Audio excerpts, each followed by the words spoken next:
share ko lang po sa inyo mga boss kung paano gawin HD ang ating signal SD box.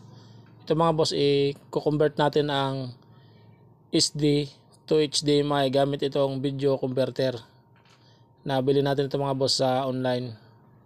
Sa video converter mga boss, dapat yung ganito, yung mayroon siyang connection sa 5 volts, mayroon siyang power supply. Yung ibang video converter mga boss hindi gumagana kapag walang ganito, walang power supply, 5 volts na power supply. Ito mga boss, i-connect natin ito dito sa box receiver. Ayan, nakalagay naman mga boss 5 volts.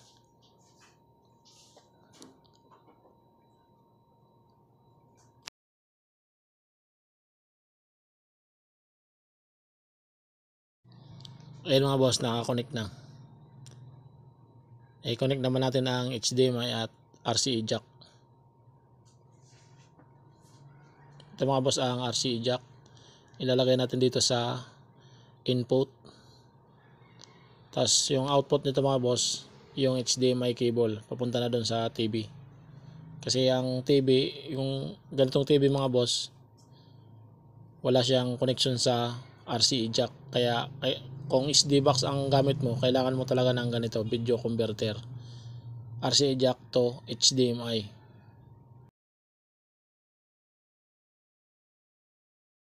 Ito mga boss, okay na, meron siyang green, ibig sabihin yan mga boss, good ang kanyang signal. Meron yan signal galing sa satellite dish. Ito mga boss, gumagana siya sa 1080p at saka 720p. Ayan, maayos yung mga boss. Okay na ang kanilang signal box.